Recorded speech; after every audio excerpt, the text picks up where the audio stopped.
In the unforgiving wilderness of the Rockies, a solitary mountain man faces the brutal elements. But his greatest challenge isn't the freezing cold or the prowling bears. It's the battle to build a home that can outlast them all. With ingenuity and grit, he's about to create a cabin that not only stands tall against the storm, but survives what no other could. Before we dive into this incredible story, let us know where you're watching from. If you're moved by tales of survival and innovation, make sure to subscribe. Tomorrow's episode holds even more unbelievable adventures. The year was 1837, and the mountains were already buried beneath thick blankets of snow. It came earlier than expected, as if the wilderness itself had decided to test the strength of those who dared call it home. The wind howled mercilessly through the trees, making even the most seasoned trappers pause and shiver in its biting embrace. Samuel Hale had spent the past 5 years in the Rocky Mountains, each winter harder than the last. But this season felt different. Standing in front of his cabin, Samuel breathed in the frosty air. His fur-lined cloak was no match for the cold seeping into his bones, and the snow, piled high on the ground, threatened to collapse the simple structure he had worked so hard to build. His cabin, a modest log structure with rough-hewn walls and a single sturdy door, had weathered many storms. But Samuel wasn't sure it would survive another one. But this wasn't just about the winter. It wasn't even about the wolves that occasionally wandered through the woods or the bears that stalked the land, waiting for their moment to strike. Samuel had seen it all, survived it all.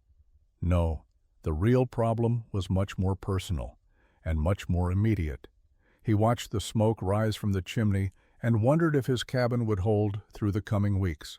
The cold had a different kind of power this year, and Samuel wasn't certain his structure could keep him safe. There was only one way to find out. The wind picked up, and Samuel shivered once more, the familiar call of the wilderness urging him to press on. In the distance, the mountains loomed, vast, cold, and unyielding. Samuel knew that if his cabin was to withstand the harshest of conditions, it needed more than just a strong foundation. It needed something no one had thought of before. Samuel spent the following days obsessing over every detail of his cabin, searching for weak points. The walls had been hastily constructed with logs notched at the corners, a method used by nearly every mountain man. The moss and clay chinking between the logs were meant to keep the cold out, but the more Samuel looked, the more he realized just how vulnerable the cabin was to the forces of nature. It was on the 5th day, as the snow began to fall heavier than before, that Samuel heard the sound that would mark the beginning of his obsession. A loud scraping noise echoed outside. He froze, his heart racing. He had been expecting the worst, but the reality was more terrifying than he had anticipated. A bear, large, determined, and relentless, was testing his door. Samuel rushed to the window, peering out through the frosty panes. The massive creature had its claws dug into the doorframe, trying to tear its way inside. It was a grizzly, one of the most dangerous creatures in the region. The bear pushed and scratched, relentless in its pursuit, but the door held firm. For a moment Samuel thought he might be safe, but then the bear moved. It circled the cabin, testing every corner, every weak point in the structure. It stood up on its hind legs, its claws reaching for the window. Samuel's heart pounded in his chest as he watched the beast methodically assess the cabin. He could see the intelligence in its eyes. This wasn't a mindless attack. The bear knew what it was doing. The seconds felt like hours. Samuel stood frozen, his rifle in hand, but he didn't fire. He couldn't. The bear was simply testing his defenses. His cabin was holding, for now. But Samuel knew this wouldn't be the last time the bear would visit. The wilderness had a way of testing even the best-laid plans, and Samuel's cabin was no exception. What he had built might have withstood this attack, but he had to face the truth. It wasn't enough. Not yet. He had to think. He had to build better. The first test was over, but the real battle had just begun. The following weeks felt like a trial. With the snow never letting up and the cold constantly testing Samuel's resolve. The bear returned several more times, its presence an eerie reminder of the danger that surrounded him. Each visit left him shaken, but it was also a catalyst, fueling his growing obsession.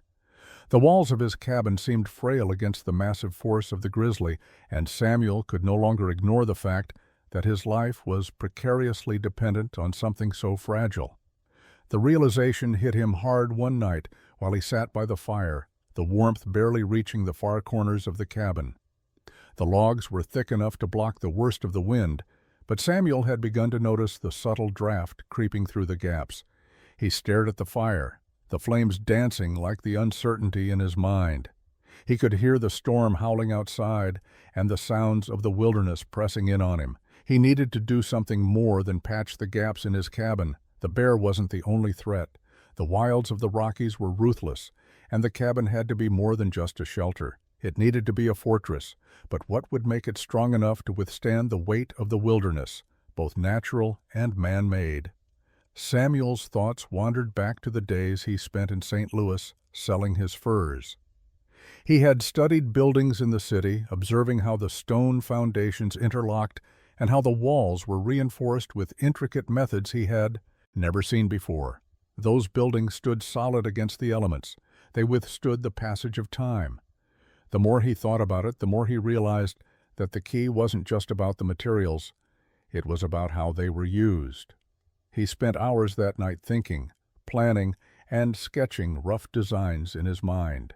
He knew he had to go beyond the rudimentary log cabin he had built and instead create something that wouldn't just survive the seasons, but stand firm against any force that threatened it. The next morning, Samuel set out to work. There was no formal blueprint, no design beyond the vague ideas etched in his mind. But he knew one thing for sure: the walls would have to be thicker, the door stronger, and the roof better. He would create a cabin built not only to survive, but to endure. This wouldn't be just any cabin. It would be a fortress in the mountains. With his hands calloused and his resolve hardening, Samuel began dismantling parts of the cabin, carefully removing the logs that were too uneven or weak. The work was grueling, but every stroke of his axe, every log he selected and trimmed, brought him closer to the cabin he envisioned. He stripped away the unnecessary and reinforced the essential. By evening, his body ached, but his spirit was alight with purpose. He had laid the first brick of what would become a new foundation, a foundation of thought, of necessity, and of survival. But the true test was still ahead. Would his efforts stand strong against the wilderness, or would it take more than he was prepared to give? As winter deepened, Samuel's cabin slowly began to evolve into something unrecognizable, something entirely new. The harsh winds still cut through the air, but his work provided him with a growing sense of certainty. Each day he grew more determined to craft something that could resist the forces of nature with more than just brute strength. His cabin would not only stand against the grizzly, but also against the cold, the wind, and even time itself. Samuel began by reinforcing the cabin's foundation, something most mountain men ignored. The rocky ground beneath the cabin was uneven, and over time, any structure built without a solid foundation would shift and settle. Samuel knew that stability was key. He dug a trench around the perimeter, filling it with rocks to create a level base. This would keep the logs from shifting, providing the structural integrity he needed to support the weight of the cabin as it settled into the ground. The next step was the walls. Samuel had seen the way stones were stacked to create strong, lasting buildings. He wasn't an engineer, but he could see that the log construction used by other trappers was vulnerable to the forces of the wilderness. The traditional notching method created weak points where the logs met, and this was where the grizzly bore down the hardest. He needed something more reliable. He started by selecting his logs carefully. Each one was straight, thick, and free from imperfections. They were to be stripped of their bark, a laborious process, but necessary. Bark, he knew, created gaps that would compress and shift with time, leading to leaks and weakening the structure. Samuel worked tirelessly, using his draw knife to strip each log clean. The logs, once prepared, were smoother, tighter, and formed a stronger seal. When it came to the corners, Samuel rejected the standard notching technique. He'd seen how bears exploited these weaknesses in other cabins. Instead, he devised a new method. Each log would extend past the corner, creating a long overlap. He would then drill holes through these overlapping logs and drive iron pins through them, binding the logs together more securely than any simple notch ever could. This would create a solid, impenetrable corner that couldn't be pried apart. As the days passed, the new cabin slowly took shape. Each log was placed carefully, each layer of clay chinking, added meticulously between the logs. Samuel didn't use the traditional moss and mud chinking. He mixed clay, horsehair, and pine resin, creating a stronger, more flexible compound. This would keep the cabin warm and weatherproof, a crucial element in the brutal winters of the Rockies. By the end of the month, Samuel's cabin looked entirely different. It stood taller, stronger, and more purposeful. As he stood back to survey his work, he couldn't help but feel a surge of pride. The grizzly had tested him, but he was now ready for whatever the wilderness could throw at him. The fortress was taking shape, and with it, his survival was no longer a question. But Samuel knew that no structure could be truly tested until it was faced with the real dangers of the wild. The next test was inevitable. He wasn't ready for the storm it would bring, but he would face it, as always, with grit and determination. The days grew shorter, and the cold dug deeper into the mountains. Samuel's cabin, now stronger and sturdier than before, became his fortress against the relentless winter. The work had been exhaustive, but there was still more to do. He knew that as the temperatures dropped, his construction would be put to the ultimate test. It wasn't just the bear he had to worry about anymore. It was the frozen winds and the biting cold that could render a man helpless in an instant. By the time the first heavy snowstorm arrived, Samuel had completed the main structure of the cabin. The roof was reinforced, layered with bark, and coated with clay to ensure it was waterproof.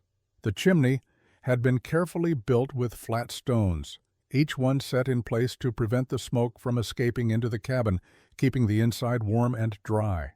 His stone fireplace was the heart of the cabin now, roaring with fire and crackling every night. Samuel spent his first nights in the cabin with a sense of peace he had never known before. He could still hear the wind howl outside, rattling the windows and pushing snow against the walls, but inside the warmth of the fire kept the chill at bay. The cold still made his bones ache, but the cabin offered him a safe, secure place. For the first time in his life, he felt that the wilderness might just be a place of survival, not constant battle. But peace, as Samuel knew all too well, was fleeting. The real test began one night in mid-November when the first heavy snowstorm of the season hit with a fury he had never experienced. The snow came in waves, driven by the wind, thickening the air and reducing visibility to near nothing. He heard the howling storm outside, and for a brief moment Samuel hesitated. He knew the dangers that could arise in such a storm. Even the most well-built cabin could buckle under the weight of nature's fury. But he pushed the thoughts aside and focused on what he had done. His cabin, his fortress, would survive. The first test came quickly. As the snow piled up, a tree fell nearby with a deafening crash. The heavy branches rattled against the roof, and for a terrifying moment, Samuel feared it would collapse. He scrambled to the door, his heart pounding. But as he stepped outside and looked up, he saw that the roof held firm. There was no sagging, no signs of collapse. The snow had piled thickly on top, but the weight was evenly distributed, held in place by the carefully laid structure he had spent so many months perfecting.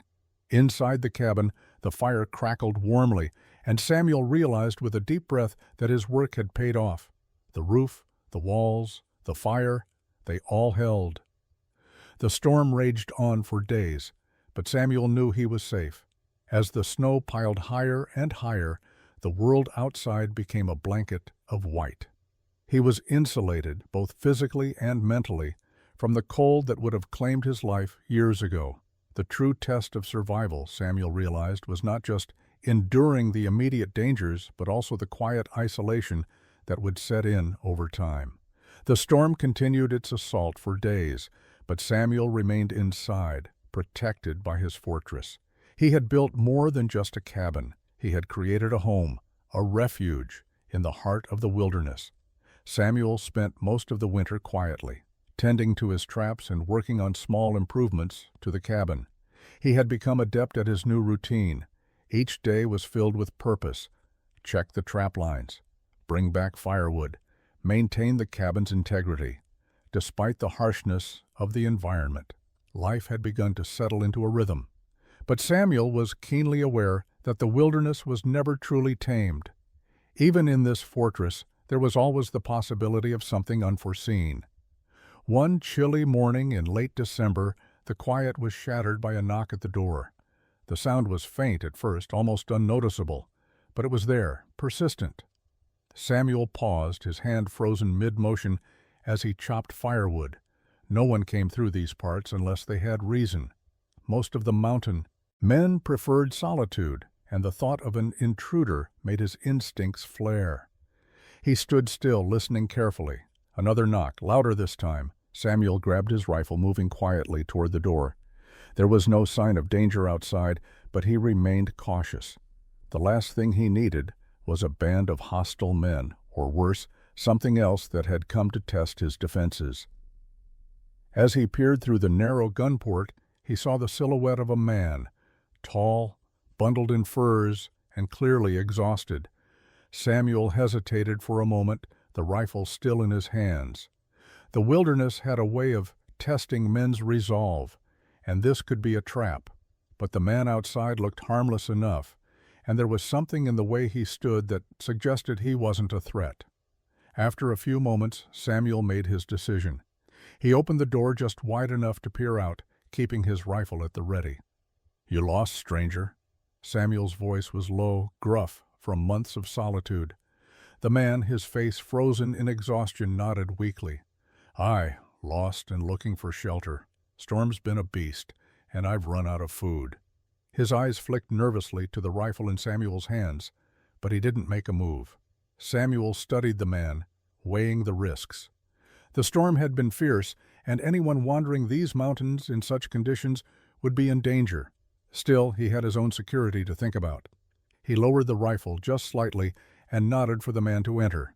"I'll offer you shelter, but I'll be watching you," Samuel warned, his tone hard, but not unkind. The stranger stepped inside, shivering from the cold, his heavy coat caked with snow. Samuel closed the door behind him, his mind already calculating the potential consequences of this unexpected visit. He had built his cabin to withstand nature's fiercest tests, but he had never accounted for the unpredictable nature of human beings. With one more glance at the man, Samuel set the rifle down and gestured toward the fire. "Warm yourself. We'll talk when you're rested." The cabin, quiet and still, held its breath as the storm raged on outside, while the air between the two men grew heavy with the unspoken questions of survival and trust. The fire crackled and danced in the hearth, casting long, flickering shadows against the walls of the cabin. Samuel watched the stranger closely as he sat by the fire, rubbing his hands together in an attempt to thaw the numbness from his fingers.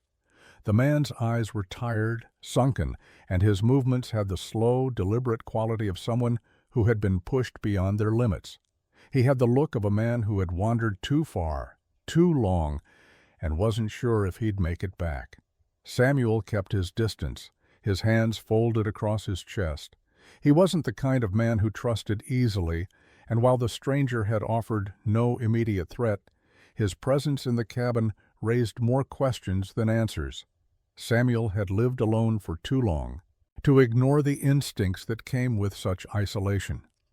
He'd learned to trust the wilderness, but people were more complicated. They could be more dangerous. The silence between them was heavy, broken only by the occasional snap of the firewood. Samuel had offered the man food, and he'd accepted gratefully. A few hardtack biscuits and some dried meat were all he had to offer, but it seemed to satisfy the stranger. Still, Samuel's mind lingered on the man's condition. He had arrived just in time to avoid the worst of the storm, but something about him wasn't quite right. "Where'd you come from?" Samuel asked, his voice cutting through the silence like a blade. The man looked up, his eyes wary. He opened his mouth as though to speak, but hesitated. The pause was long enough for Samuel to notice the shift in his posture, a subtle tightening in his shoulders. "Just from the north," the stranger finally said, his voice hoarse from days of travel. "Been running for days. Got separated from my crew in the storm. They're probably dead by now." Samuel studied him, eyes narrowing. The man's clothes were worn, torn in places, but nothing about his story seemed to match the reality. If he had been with a group, why was he so far from any known trapping routes, and why had he sought shelter here of all places? "Your crew?" Samuel repeated, keeping his tone even. "You sure you're alone?" The stranger stiffened. His hands trembled as he lifted them closer to the vor, and Samuel caught a flash of something in his eyes. Fear, maybe, or guilt. The man took a deep breath. "I'm not alone," he confessed quietly. "But they're not the kind of company you want." Samuel's heart skipped a beat.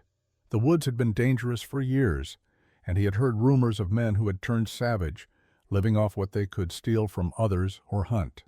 Was the man before him one of them? "What kind of company are you talking about?" Samuel's voice was a little sharper now. The stranger hesitated for another long moment, his gaze shifting to the doorway as though checking for anyone listening. "I wasn't part of their plans. I just wanted to survive. But I had to run. They're raiders, and I don't think they'll stop until they get what they're after. I thought I could outrun them, but the storm—" Samuel's instincts kicked into overdrive. A group of raiders out here? In these mountains? His thoughts raced, and for the first time in years, a creeping sense of unease settled in his gut. He stood up, walking toward the door, and peering out into the snow, scanning the horizon. There was nothing but the swirling storm, but the weight of the man's words gnawed at him. He had to make a decision, be men, and fast. Turning back, Samuel addressed the stranger, his voice low but firm. "You can stay for now, but I won't risk my life for you or anyone else. You don't cause trouble, and we'll get through this storm together, but after that you leave." The stranger nodded quickly, grateful for the roof over his head, but Samuel could see the fear still clinging to him. What had he really run from, and what dangers were lurking just beyond the snowstorm, waiting to find them? The storm raged for days, trapping the two men inside the cabin, but Samuel's mind never rested. The stranger's story didn't add up, and the more Samuel thought about it, the more he couldn't shake the nagging feeling that something wasn't right. The man was hiding something. He had arrived just as the storm hit, too conveniently to be true.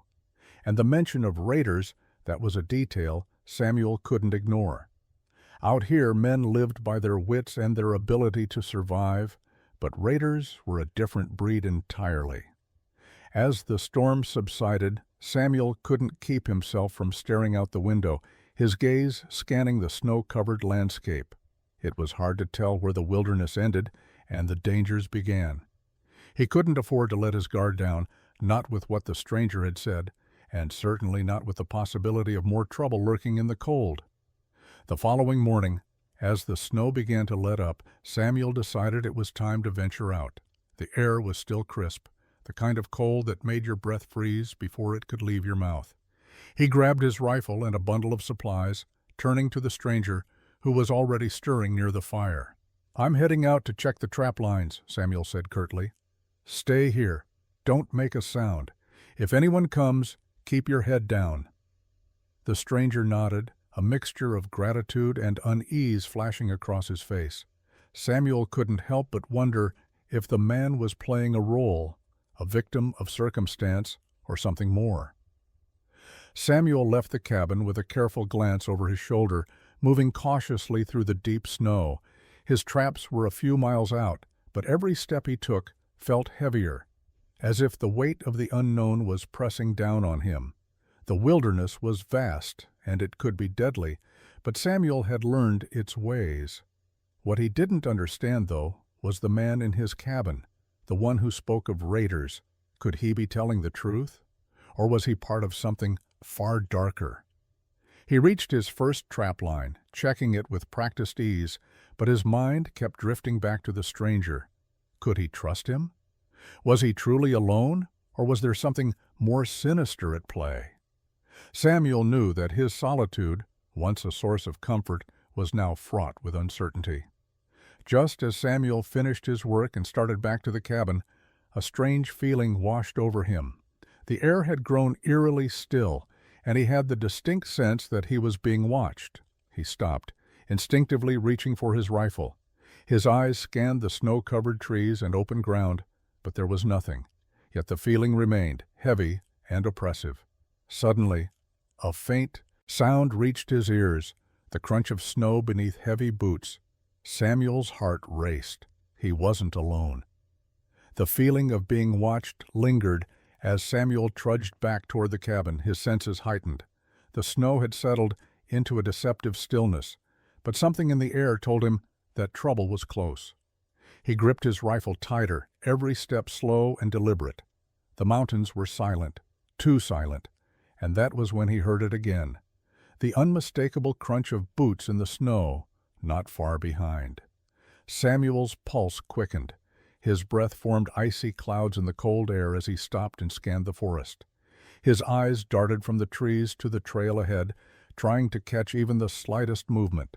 He had lived in the wilderness long enough to know when something wasn't right. The wind had died down and the storm had passed, but now there was an oppressive stillness that weighed down on him. The crunching sound grew louder, closer. Samuel's mind raced. He had been so focused on the stranger and the possible raiders, he had forgotten about the very real danger of men coming for him, or for what he had. This wasn't a random wanderer lost in the storm. The stranger's story was a lie, and now Samuel knew his cabin was in immediate danger. He moved quietly, keeping to the trees and using the snow to mask his movements. He reached a patch of thick underbrush and crouched low, watching. He saw them then. 2 men, both dressed in dark furs, moving through the snow with purpose. They were armed with rifles, their faces hidden by scarves and hoods, but there was no mistaking their intent. These weren't lost men. They were Bazden. They were hunters, raiders. Samuel's heart sank. They were after his cabin, and worse, they were after the man who had lied to him, the man who had dragged trouble into his home. He didn't hesitate. Samuel moved swiftly, heading back toward the cabin as silently as he could. Every inch of the ground beneath his feet seemed to echo with danger. His cabin was just a few hundred yards away now, but he didn't know if he could make it back without being seen. As he approached the cabin, he slowed, carefully circling around the back to avoid being noticed. His eyes flicked toward the small window high on the wall. The stranger was still inside, oblivious to the danger that was closing in. Samuel reached the door, his hand trembling as he gripped the cold iron handle. He took a deep breath, listening for any sound from inside. There was nothing. He had no time to waste. With a sharp tug, he opened the door and slipped inside, closing it behind him as quietly as possible. His heart was pounding in his chest, but he kept his voice calm as he approached the stranger. "They're here," Samuel said, his voice low but urgent. "Get ready. We don't have much time." The stranger's face turned pale, his eyes wide with fear. He nodded quickly, rising to his feet. Samuel could see the sweat on his brow, but there was something else in his eyes. Guilt, or maybe fear of what was to come. "Where are they?" the stranger asked, his voice shaky. "They're close," Samuel replied. "Stay low, stay quiet. We need to hold them off until we can figure out what they want." The door rattled suddenly, as if someone had tested the handle. Samuel's breath caught in his throat. They were already at the door. Without thinking, he grabbed the rifle from the corner of the room and moved toward the window. He peered out, watching the two raiders approach. They were careful, methodical, as if they had done this many times before. Samuel's mind raced. He had to act, but his options were limited. He glanced back at the stranger. "When I give the signal, head to the back. I'll cover you." The man nodded silently, gripping a knife he had pulled from his belt. Samuel gave a sharp exhale. The time had come. The door creaked again, a sharp, agonizing sound that filled the small cabin. Samuel's heart was in his throat as he watched the two raiders step into view through the window. His fingers tightened around the rifle, his pulse steady despite the cold sweat running down his back. This was no longer a question of survival. This was a fight for his life, and for the life of the stranger who had dragged this trouble to his doorstep. The stranger, trembling but determined, crouched in the far corner, his eyes darting nervously between Samuel and the door.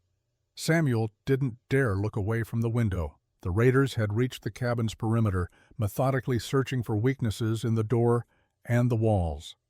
Samuel knew they wouldn't stop until they got inside. They had no idea what they were up against, but Samuel was ready. The tension in the air was unbearable. The first raider reached for the door, the sound of his hand brushing against the cold wood, sending a shiver through Samuel's spine. He had to act now. "Now!" Samuel hissed under his breath. He swung open the window and aimed the rifle at the first raider. Without waiting for a second thought, he pulled the trigger. The shot rang out, sharp and loud in the quiet of the mountains. The raider dropped to the ground, clutching his chest as he fell into the snow. Samuel's eyes didn't leave the window, his focus unwavering. The second raider, startled but not deterred, immediately raised his rifle, aiming at the cabin. Samuel knew he didn't have much time before the raider returned fire. "Move!" Samuel shouted to the stranger, his voice urgent. The man bolted for the back door, his feet heavy in the snow as he scrambled to escape. Samuel fired another shot, narrowly missing the second raider, but forcing him to duck behind a nearby tree for cover. The second raider tried to take a shot, but Samuel was faster. He fired again, and this time the raider staggered backward, his rifle falling from his hands. He didn't have time to reload before Samuel fired once more, hitting him in the shoulder and sending him crashing to the ground. For a moment, there was nothing but silence. Samuel's breath came in sharp, ragged gasps as he peered out the window, scanning for any sign of movement. The raiders were both down, but Samuel knew that the wilderness didn't offer second chances. Not in this life. The stranger made it to the back of the cabin, and Samuel quickly followed, checking over his shoulder to ensure there were no other threats.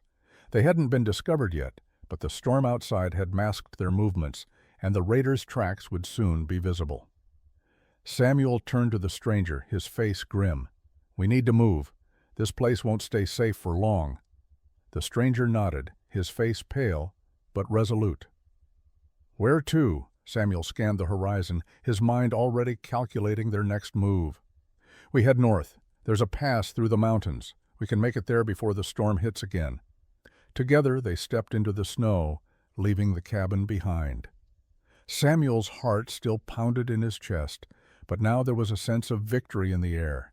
They had survived, at least for now. The cabin, the fortress he had built, had held up against everything the wilderness could throw at it, but the world beyond was still a place of danger and uncertainty. As they moved forward into the snow, the storm began to howl once more, but this time Samuel felt ready. He had built something strong, and with it, he knew he could face whatever came next. The world outside was still wild, still unforgiving, but Samuel had learned that with ingenuity, grit, and determination, a man could stand tall against it all.